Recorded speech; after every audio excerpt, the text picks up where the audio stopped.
Hello! Bienvenue dans ce nouvel épisode de podcast. Aujourd'hui, on va vous parler de nos complexes ou des complexes en général. Mais on a choisi de parler des complexes physiques qu'on a plus l'habitude d'entendre et mentaux. Ouais, mental, parce que on pourrait croire menton. Oui. Donc non, c'est bien les complexes mentaux. Bon bah allez. Et ben allez, on se c'est parti. liste ça. Je commence? Tu commences. Alors moi j'ai un gros complexe avec mes hanches. J'ai hanches super larges. Ma soeur me disait tout le temps quand on était petite que je pourrais avoir 9 enfants. Donc je savais voilà. pas ça. Oui, j'ai vraiment des hanches imposantes entre guillemets. Non mais moi je trouve pas du tout. Bon. Parce que moi aussi du coup mes hanches me complexent. Et quand je vois les tiennes, je me dis que c'est pas possible d'avoir des complexes alors que j'ai les miennes. Bref, c'est vraiment une image qu'on a chacune de nos corps, quoi. Ouais. Voilà, les hanches du coup. Ouais. Moi, ensuite en physique, j'ai mon nez parce que je trouve qu'il retombe là. J'aimerais qu'il soit un peu plus remonté. Voilà, mais mon grand-père avait le même nez, donc pour le coup, c'est vraiment un truc de famille. Et il est mort à quel âge? 90 ans. Bon, bah, c'est que tu peux vivre longtemps avec un nez comme ça. Ouais, bah, sa femme, elle a 100 ans et elle est toujours là. Et moi, j'ai un gros complexe, c'est mes yeux. Alors, pas mes yeux en général, mais en fait, j'ai une cicatrice juste au-dessus de la paupière, vraiment collée sur les cils. D'après les on-dit, j'avais un grain de beauté quand je suis née sur la paupière et en fait, le gynéco me l'a enlevé avec un petit scalp direct dès que je suis née. Et du coup, ça me fait une cicatrice, ce qui fait que sur les photos, parfois, selon l'angle où je suis, et ben en fait, on a l'impression que je louche, que j'ai un œil qui regarde à Paris et l'autre à Marseille, quoi. Alors que pas du tout, mais du coup, ça, c'est un grand complexe. Vraiment, le jour, il y a un abonné sur Insta qui m'a dit hey, « Tu prends toujours tes photos de la même façon ?» Bah ouais. Et du coup, ça m'a encore plus complexée. Bon, c'était absolument pas voulu de sa part, mais c'est vraiment un truc qui me complexe, ouais. Et ben autour des yeux, moi, il y a les sourcils. C'était vraiment un énorme complexe pour moi. Alors, je sais pas si c'est mon côté portugaise, mais du coup, j'avais les sourcils vraiment très épais et très foncés. Et donc, du coup, je les ai fait tatouer. Et donc, elle m'a redessiné toute ma ligne. Elle a vraiment enlevé pas mal de poils. Et aujourd'hui, j'adore mes sourcils et c'est plus un complexe, mais grâce à une petite modification et au tatouage. Voilà. Et ben, si on parle des modifications, moi, je vais parler de mes seins. J'avais pas du tout de poitrine avant. Toutes les femmes de ma famille en général, je crois que sur 100%, je pense que 99% des femmes de ma famille ont une forte poitrine, à tel point où beaucoup s'en ont fait enlever. Ma cousine qui avait 13 ans faisait déjà du G, elle s'en est fait enlever plus d'1 kilo par sein, etc. Bref, vous voyez le tableau. Ma mère s'est fait enlever les seins et moi, quelqu'un m'a oubliée.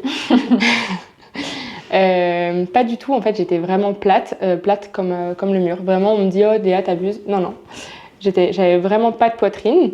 Et c'est largement OK de ne pas en avoir. Je suis pas en train de critiquer les petites poitrines, puisqu'il y a plein de femmes qui l'ont, qui ont peu de poitrine. Et je trouve ça très joli. Mais moi, personnellement, ça me complexait. J'ai eu un peu des variantes de poids quand j'étais plus jeune et du coup j'étais aussi j'étais plus lourde avant et du coup j'avais un peu plus de seins mais ce qui était très léger et quand j'ai perdu du poids je me suis rendu compte à quel point j'en avais plus donc jusqu'à pleurer dans une cabine d'essayage en essayant de la lingerie. C'était quand j'avais 23 ans donc j'ai dit que je voulais plus vivre comme ça, qu'aujourd'hui on avait quand même les moyens de, je parle pas financier mais je parle les moyens de changer ses complexes, en tout cas certains. Et du coup, j'ai décidé de me faire opérer. Donc, je me suis fait opérer il y a longtemps, il y a 4 ans. Et c'est la meilleure décision de ma vie, ça, je pense. Et j'ai l'impression que j'ai toujours eu cette poitrine-là, finalement. Quand je regarde des photos d'avant, je me dis, oh là là, j'ai l'impression que c'était pas moi, quoi. Et ça a vraiment changé ta vision de toi-même? Ouais. Ça m'empêche pas d'avoir d'autres complexes qui sont toujours là, mais en tout cas, ça a vraiment, j'ai l'impression de plus m'affirmer, que je suis plus féminine. Et pourtant, je suis pas partisante que la poitrine est forcément quelque chose de féminin, pardon. Mais sur moi, en tout cas, ouais, j'avais besoin de ça pour me sentir féminine et voilà. Et puis, je suis aussi assez grande. Je suis pas quelqu'un de très très mince, même si je suis mince. Et du coup, je trouve que c'était aussi plus harmonieux sur ma silhouette. Donc voilà. Et puis quand on parle de seins, ça, on pourra peut-être faire un sujet. Mais de refaire les seins, on imagine Nabila et toutes les C'est ce que clichés. j'allais dire, c'est pas comme si tu t'étais fait rajouter du G, quoi. Ouais, exactement. Bon, non. Mais du coup, j'ai vraiment une poitrine entre guillemets dans les standards et elle me va très bien, c'est parfait. Il y a plein de gens qui remarquent absolument pas que je me suis fait opérer. Donc, et puis en plus, je suis pas du tout du genre à. Je me suis pas fait opérer pour les montrer. J'ai même plutôt tendance à mettre des t-shirts assez hauts ou quelque chose comme ça, mais c'était vraiment pour moi me sentir bien, quoi. Et c'est intéressant ce que tu disais dans le fait de je ne dis pas que c'est pas joli une femme qui n'a pas de sein. Un complexe, c'est vraiment par rapport à soi et par rapport à notre vision des choses. Et la preuve, moi je dis que mes hanches c'est mon complexe et Léa elle dit que mes hanches elles sont très bien. Donc c'est vraiment quelque chose que nous on voit et qu'on n'aime pas chez nous et c'est ok de le trouver très beau chez les autres. Et il y a aussi une chose qui est hyper difficile avec les complexes quand on en parle, c'est que les gens disent oh mais non, c'est n'importe quoi, et puis en fait ils banalisent ce complexe. Ben non, on a beau dire, bien sûr que moi je trouve ton nez, j'avais même pas remarqué, alors qu'on se connaît depuis des années, mais j'avais même pas remarqué que t'avais cette forme de nez là, pas du tout. Et mais du coup c'est vraiment, enfin je pense qu'il faut pas banaliser le complexe des autres et dire ah bah non, c'est comme, c'est un peu à la mode sur les réseaux sociaux je trouve, mais les filles minces n'ont plus le droit d'avoir des complexes. J'avais le cas avec, il y avait une coach de sport qui a un corps absolument incroyable sur les réseaux et en fait elle se plaignait d'un complexe qu'elle avait après sa grossesse sur son ventre. Moi je trouvais son ventre absolument incroyable et dans les commentaires elle s'est fait tuer de gens qui disaient qu'elle se plaignait, qu'elle avait un corps parfait, etc. Mais en fait parfait pour qui? Voilà. Même les filles minces ont le droit d'avoir des complexes et en fait tout le monde a le droit d'en avoir et il faut pas aller critiquer l'autre, quoi. Après à outrance aussi parce qu'il y a des personnes qui sont jamais satisfaites de ce qu'elles ont, etc., qui s'acceptent jamais. Ça, c'est un autre sujet. Mais je pense que c'est important de savoir que peu importe le corps qu'on a, on a le droit d'en avoir, quoi. Totalement. Ensuite... Allez, next. La liste est longue. J'ai des pelades dans les cheveux. On les verra pas à la caméra. Mais du coup, j'ai vraiment des trous à ces niveaux-là, notamment. Et ça date de quand j'étais avec mon ex. J'ai eu tellement de stress, de pression, tout ça, que ça m'en a fait perdre les cheveux. Et du coup, c'est hyper compliqué quand je me coiffe ou quoi. Tu vois, je peux pas décider de me coiffer comme ça sans glace. Il faut absolument que je vois pour pas qu'on voit mes trous sur les côtés. Voilà, parce que je trouve que c'est pas joli, que on dirait que je suis chauve. Donc peut-être que j'irai faire un petit tour en Turquie pour me faire implanter des cheveux un jour, en espérant que ça ne grandisse pas. Là, je suis en train de faire une cure du coup pour fortifier les cheveux, les faire pousser. Donc à voir si ça revient. Mais en tout cas, c'est quelque chose qui est très difficile. Dans le sens où je peux pas décider comme la plupart des... Enfin, en tout cas pour moi, parce que peut-être qu'il y en a qui le verraient pas. Mais je peux pas décider comme ça en last minute de me faire une queue de cheval ou quoi, parce que j'ai pas de glace et que je vais pas voir si ça se voit ou pas. Voilà. Non, mais c'est fou. Plus on s'écoute, plus on écoute les autres, plus on se dit que finalement les complexes nous bouffent la vie. Pour, j'allais dire peu, et on vient de dire qu'il fallait pas les banaliser, mais c'est dans le sens où en fait les autres ne voient pas. Ils ne voient pas les tout petits trucs qu'il y a sur nous qui nous empêchent d'être bien. Fichu regard des autres. Exactement. Moi j'ai un complexe lié aux cheveux. Enfin, lié aux cheveux, pas tellement, mais c'est les poils. Je déteste les poils. Et c'est vraiment que sur moi. Parce que les autres, ça me choque pas. Mais par exemple, il y a des filles qui ont des poils sur les cuisses, qui les épilent pas et tout. C'est ok, chacun fait ce qu'il veut et ça me choque même pas. Mais alors moi, je déteste les poils. J'ai vraiment un complexe hyper fort. Et il y a des trucs où vraiment, j'essaye de me dire, bon là, ça sert à rien d'en faire un complexe parce que je sais que sinon, c'est à outrance. J'enlèverais, je pense, tous les poils, à part mes cheveux, mes cils et mes sourcils, j'enlèverais tout. Mais ouais, c'est vraiment un très gros complexe. Pendant des années, je me suis rasée tous les jours et je ne m'épilais pas parce que je voulais pas attendre que mes poils repoussent. Donc en fait, c'est un peu un cercle vicieux. Parce que du coup, c'est encore pire. En plus, ils repoussent plus dur, ils repoussent plus vite, ils repoussent plus noir. En plus, c'est déjà bien brune.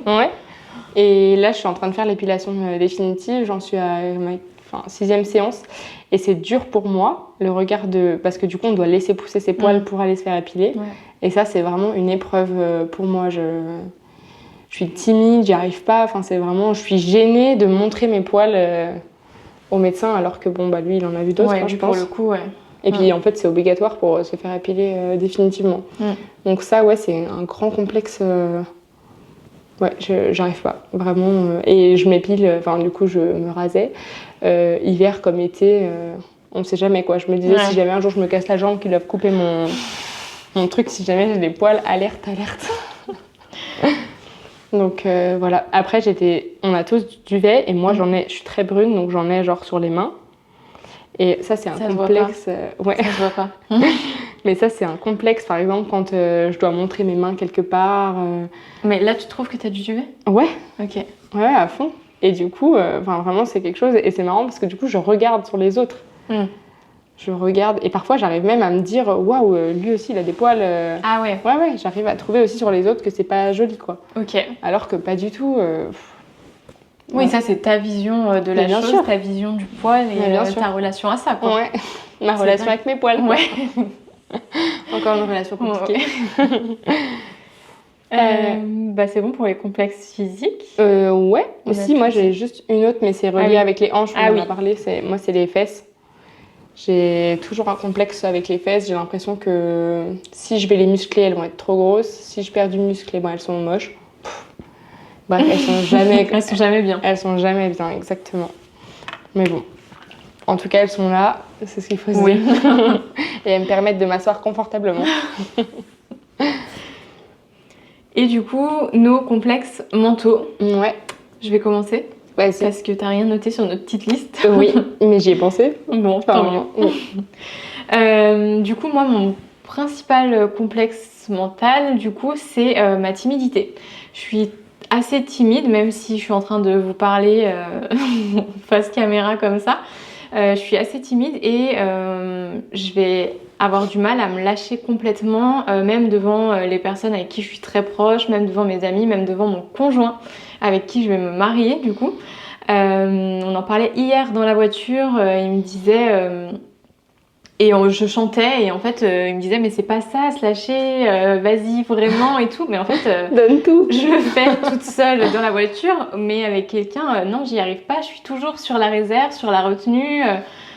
Un peu peur du jugement, je pense, peur de qu'est-ce qu'il va dire ou quoi. C'est vrai que t'as peur du jugement. Ouais, et donc j'ai vraiment ce côté de timidité qui reste un complexe quand même. Alors je sais pas si on peut appeler ça de la timidité ou du coup le fait que je sois réservée, mais c'est vraiment un frein à pas mal de choses quand même. Et lié aussi avec la peur du regard de l'autre. Je pense, ouais. Même si j'arrive petit à petit à passer au-dessus du regard des autres, parce que on en parlait dans un épisode précédent que j'ai été... à la poste habillée en tenue de sport avec mes chaussettes au milieu des tibias et ça m'a pas posé problème, mais il y a des choses où je vais être quand même plus sur la retenue. T'es pas allée en chantant? Non, j'ai pas été en chantant. Je pense que c'est ça le terme, c'est être sur la retenue en fait. Et ben moi j'ai aussi un complexe sur ma franchise. Ok.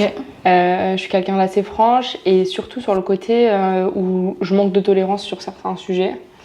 Et du coup je sens que parfois...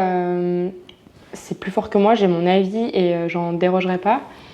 Et devant les gens, parfois j'ai peur.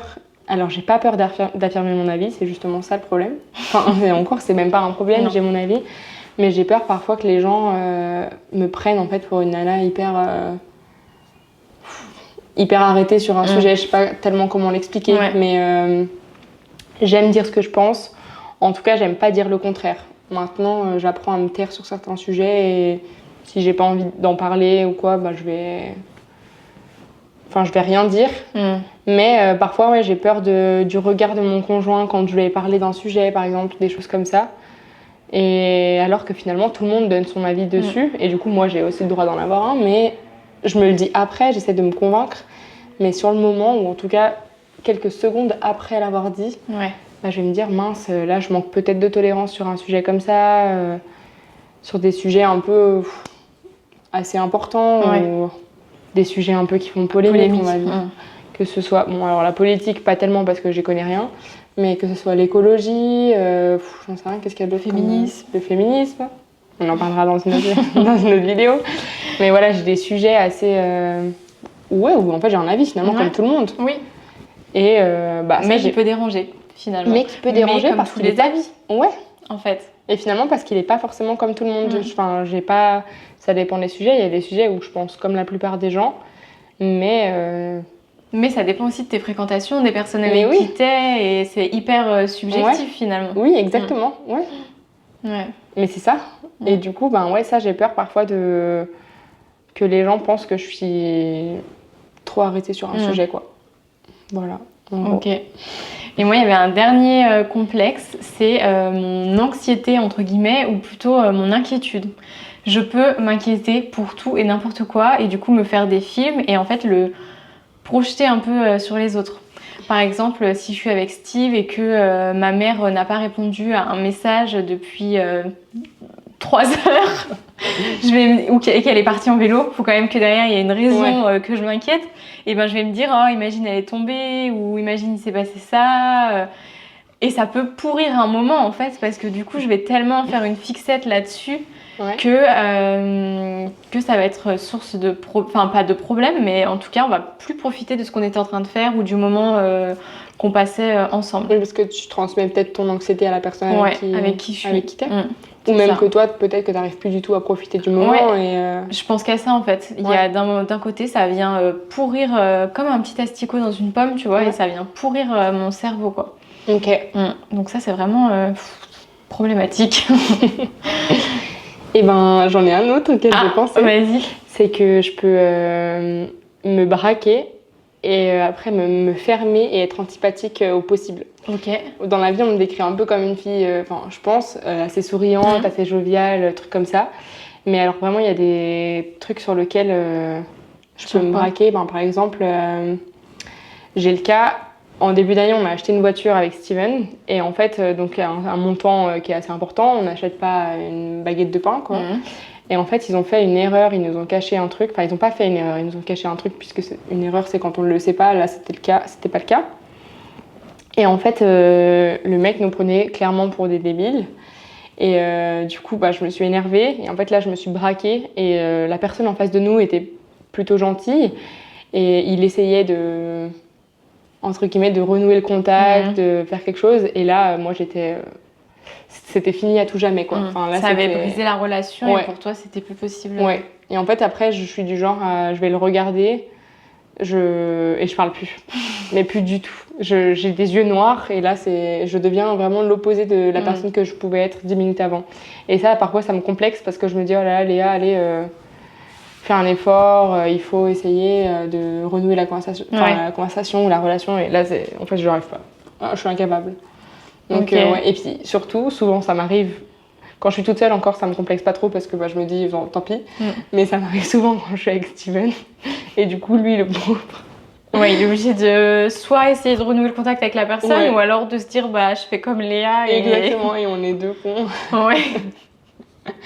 Donc, ça me complexe, mais voilà. Je sais pas si j'arriverai un jour à changer ça.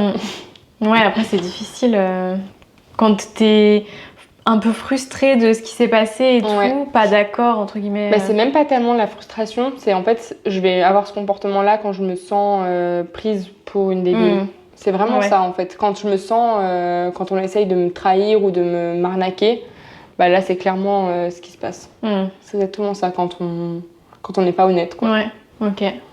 Voilà. Très bien. Voilà pour nos complexes. Et on va se tirer au sort le prochain épisode. Oui. C'est toi qui tires cette fois. En route. C'est parti.